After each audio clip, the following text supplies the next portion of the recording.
Hi everyone, I hope you're having a great day. My name is Linslow by choice and I'm so happy you're here.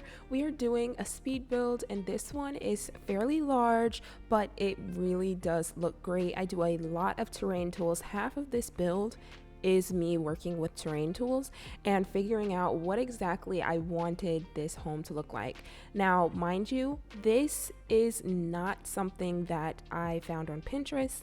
This isn't something that I found while I was doing my annual house tour on Zillow.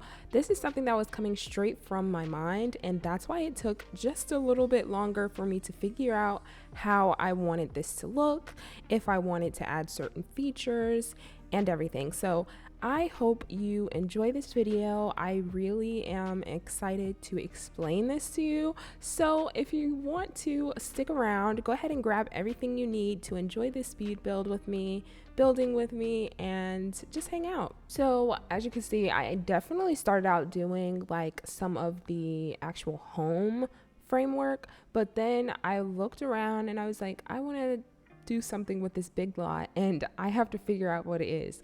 We don't have a lot of like actual rocks that we can pay for, so I had to live in debug so I can at least pick out some rocks that would take up a lot of space, hide a bunch of the brown like dirt that comes with pulling up some of the land and things. So it was working with that and then realizing that some of the debug items don't actually fit the playing field, so I can raise up the land about 2-3 marks and then the debug will be 4 marks high, like it won't land on it. So it was a bunch of figuring that out and then adding some of the plants that we actually get to buy that are like stuck to the grid and putting that under it, and then trying to figure out if I could do something else to make it look very seamless and not like all the rocks and boulders were like floating in the air. So that's what that was. But then I realized that I wanted to add a pond,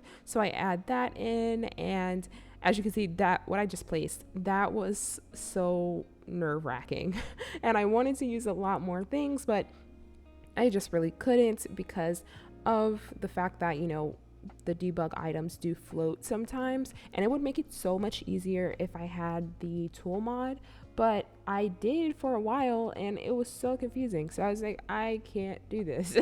I'll revisit it one of these days, but as for now, I just went ahead and did what I could given the constraints of the game a little bit. So I used a lot of debug landscape items. That's the trees. That's mainly a lot of these things. Honestly, I used a lot of the shrubbery, the actual grass. Those things are all that things that I had to buy. You can see my money is going down just from planting all that grass. So I used a lot of those things just to cover up some of the imperfections that I saw, and then to make it look like a little bit seamless, or a little more seamless, I guess. And I think it really works. You can see if you look out off of the lot, there are a lot of trees, there are a lot of, bushes and grass, little patches and things like that. And I wanted it to feel like this was very seamless into this lot, and they just plopped a house right next to it. So that's really the entire look that I was going for, and I felt like the way that I could express that more is to add more and more and more. So I actually go in and try to take some things out off screen, and then I just had to put it back because I was like, this is not gonna work, and I just want this to look like a lot is going on. And you can see like just placing all those grass things, like it's covering up a lot. I couldn't really cover up a lot of the dirt that you see whenever I pull up some of the terrain, but I did try to cover up as much of the green as possible so I could make it seem like, oh, it really is a really steep hill here and they have a house sitting right on it. And that's really what I was going for. So I tried to navigate a lot towards that direction. And so I do play with a lot more of the terrain tools after I place a bunch of it, and you can see I just did that here in this corner because it had to look a little bit more seamless, and I didn't figure out the floor plan yet, so a lot of the things that I end up placing in the beginning end up changing towards the end because I'm like, oh, there's a bedroom right here, there needs to be a window, there is something right here, there needs to be a window, or something similar to that. And I felt like the only way I could convey that was to go in and make this actually constantly changing. So that was my thought process. And now we're moving into kind of furnishing a little bit more. So I added in some of those cars that we got from Debug. I really wanted to kind of make this look like a very upscale Airbnb. So it's like, this is in a rustic place, yes, but we have a modern twist on things. And there is a lot of bedrooms in here. There's a lot of cool activities. It's not really like a lot, but like the main point of this, I think, is that they wanted to go camping or they wanted to visit somewhere in style, but the entire thing wasn't really to stay in this home. Like, they go on vacation to experience outside. So they're really out all the time, but when they do come back, they want to live lavishly. So that's why they have this grand opening. There is like a balcony kind of thing. There's a lot of balconies here, like on the outside, but then there's this overlooking area on the inside of this home. It's an open floor plan on the bottom, and then at the top, that's where most of the bedrooms are. There's a sauna here. We have like a little foosball table. It's not what they call it in The Sims 4, but that's like the Americanized game, I guess. So I do go ahead and add that. There is, a little grill that I add here, and I really feel like this is really cool. Like, there isn't really a TV downstairs, but there is a TV upstairs next to the gaming table. So I figured, if they did want to do a lot of things to relax, it would really happen upstairs in that main like family game room kind of thing. But it's not even like a room. It's like you walk up the stairs and you are greeted by the foosball table and the giant TV. And I think that this is just like really serene and a way that I would want to go camping or visit a place, especially if you have a big family. Like, this has a big kitchen, a big table, a big living space, and the entire thing downstairs is really for fashion over function. Like, this really isn't a place where you're supposed to sit and lounge and everything. You're really supposed to lounge upstairs. But if you're going to chill and you're just going to be here for a second, you're waiting to leave, or a little sit down, this is the perfect area. And the colors were really red, blacks, and white here, but on the outside I do gravitate towards more brown, white, and tan colors, and that follows into most of the items that I place outside as well. So I know the color schemes do kind of change on the inside. I feel like this is a little bit more harsh, but I felt like it was definitely necessary, because in most cases, when people are building homes or when people are moving into homes, they don't have a say on the things that happen outside, but they really do have a say on the things that they furnish on the inside. So I felt like it was just a nice change of feel and everything, but I am enjoying like the furnishing process of this. The kitchen was a little bit different because I was like, I kind of want the ability to just add a lot of different debug items here. So I added a lot of the glasses, a bowl. I end up using some of the bowls that you play in game, but you can find in debug, and I put it right next to the ice cream machine. That way it looks like, they're picking up a bowl. Very, very like real life-ish. It's art imitating life, life and imitating art, all that good stuff. So I do end up adding that in there. And then it's not a lot of clutter here because it's an Airbnb. It's not really supposed to be that cluttered, especially like now the way people use Airbnb and everything. So I didn't think that is very personalized, and that follows its way throughout the entire home also. Like, it's not that cluttered at all because it's not a lot of people living here, and in between visits and things there's a cleaning crew and they throw away things that aren't within the home. So I feel like that is just really great given that this is an Airbnb and it is on the modern side. And so whenever I do think a little bit more modern, I don't think a lot of clutter, a lot of tight space, and it flows with this being an open concept because everything kind of just works with each other and it's like a perfect balance, you know what I mean? So like I said, this actually has 4 bedrooms, and I think I make three bathrooms, I believe.